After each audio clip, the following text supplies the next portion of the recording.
Hi, welcome to Love Unfiltered. I'm Dwayne. And I'm Sherry. After 30 years of marriage, people ask us, what is the secret to a successful marriage? So we decided to do this YouTube channel to discuss some of the things that have helped us along the way. Today's topic is 5 things you need to discuss before you get married. 5? Yes, 5.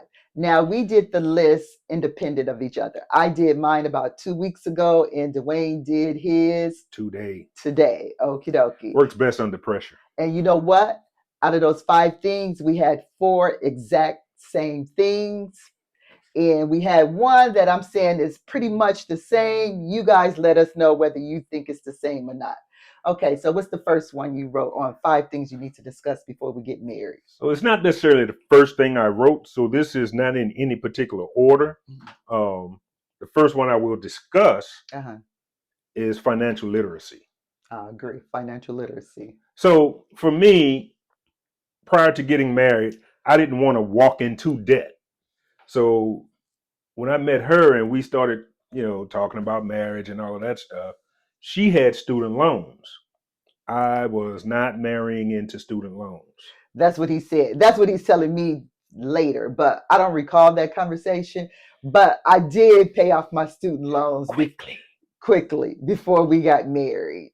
I took on a roommate, and then I just doubled up on payments. So I was out of debt when we got married. All right, so financial literacy. We need to discuss that, guys. You need to discuss it prior to the marriage. For you? My second one, I would say, is religious views. I'm Catholic, he's Baptist. So when we got married, of course, I couldn't get married in the Catholic Church because he was Baptist and he wasn't going to change his religion. So you guys need to have that discussion if you have different religions. Absolutely. Also, we had to discuss, now, what do we want to raise our kids? Did we want to raise them as Baptists or Catholics? We raised them as both. They went to Baptist church, Catholic church, mainly Catholic church. And then you felt that they what? I felt that they needed to make the decision on their own as to what religion they would practice. And my mother wasn't going for that. She was like, "What? What do you mean? My grandbaby's not baptized." So, some people had an issue with it, but it was what you and your spouse, your partner, decide on. And so my oldest son, he did eventually get baptized. And my youngest son, he's still not baptized. Mm-hmm. So you decide religion. And of course, I could have never married a person who wasn't a man of God, who didn't share my belief in God. We don't have to share the same religion, but we still need to believe in God. So that was one of my hard points. Ditto. So you wouldn't have married someone who didn't believe in God? Oh, no, absolutely. Okay. No. But it depends on how you feel. Just make sure you and your partner are on the same page as when it comes to religion. Okay. What's your third one? I think my third one would be thoughts on kids. Thoughts on kids. How many? Those type of conversations. Parenting. You're going to have to come to that happy medium. If she only wants 2, maybe 1, and you want 2 or 3 or 4, where's that happy medium? So I only wanted 1. And so after we had the first one, and then he was about 2 years old, and he was like, "Hey, the baby needs a brother or a sister." And I was like, "Ooh, I don't want to have another baby." And he was like, "I don't want the baby to I didn't want him to be by himself. I didn't want him in the event that something happened to us. I wanted him to always know that he had his sibling. So I compromised. This was my compromise. I was running out of birth control pills. And so I was like, okay, when I'm out of these birth control pills, we have 30 days. If I don't get pregnant in 30 days, we not having another baby. Guess what? We have 2 kids. I think Spike Lee did it. You're right. And so, yeah, I was pregnant within 30 days. I just knew I wasn't going to be pregnant. I was just like, what? So we have 2 kids. And after the second kid, neither one of us wanted a third kid. We was like, okay, 2 is enough. 2 is enough. 2 is enough. 2 is enough. Okay. Your next thing? Goals. we needed to discuss our goals, have our life plan. Like, what did we want to happen in our lives? Like, I know one of my goals was I wanted to be able to pay for our kids to go to college. I didn't want them to have student loan debt or anything like that. I wanted to have a house. I wanted to have cars. I just wanted my kids to go to college. Right. so, So, so yeah. So where we wanted to be in the future. We wanted to be set up for retirement, mhm.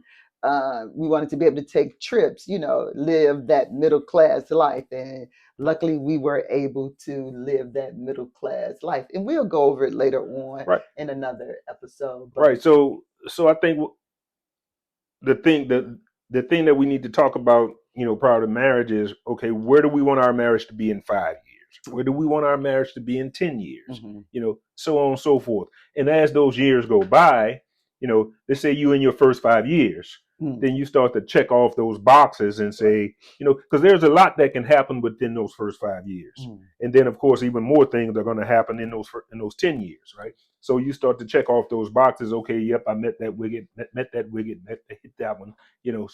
So then you're on your way to, reaching your goals. right.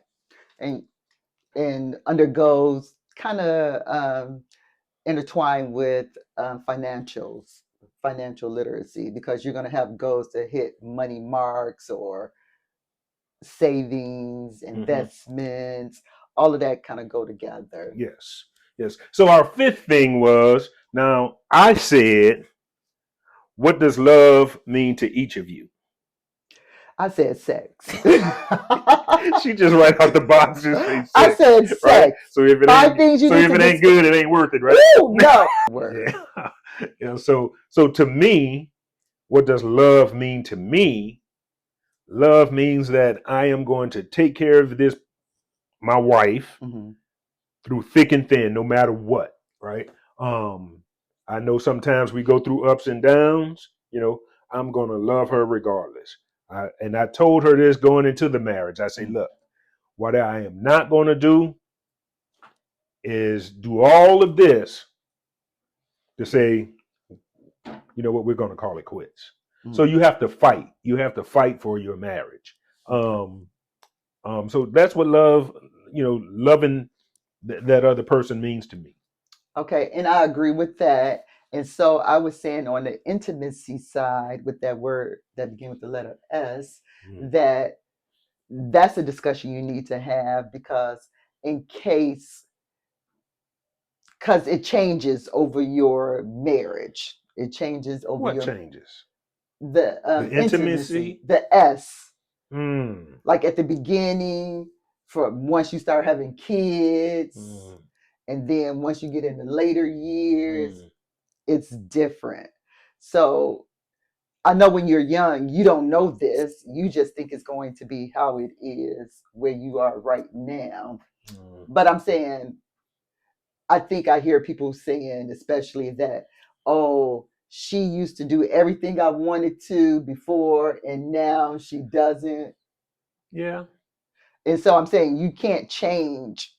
I mean, you can change, but I'm saying, if you went into a marriage expecting it to be this way because this how it was when you were dating, and now you like, ooh, we married now, I don't have to do all of that. Don't you think that's a bummer? Yeah. Yeah. Yeah. But A, a, it's going to take you having that conversation over again, right, probably often, right. as as you get older. Like she said, things changes. Even after having kids, okay, now we have kids. Oh, you're tired all the time Mm, from running around, and now all of a sudden, you when do you have time for intimacy, right? mm, So you have to have it. It's all about conversation, and right. it really is. It's all about conversation. And I'm not saying intimacy. You still have time for intimacy. I'm saying the S part of the word, because I'm not 100% sure you can use that word anymore. Uh, So that's why I'm saying intimacy, for to replace the S word. mhm. So we just discussed quickly 5 things you need to discuss before you get married. So let's go over those 5 things. Number one was, Financial literacy, number two, religion, Number 3, Kids, right? 4, Uh, personal and family goals. and number 5. What does love mean to each of you? Or Okay. intimacy, or that 3-letter forbidden word. Okay. So make sure you have this discussion before you get married. Do you have any other things that you think you need to discuss before you get married? Do you think this was a good list? Let me know below. Hit that like button and please subscribe.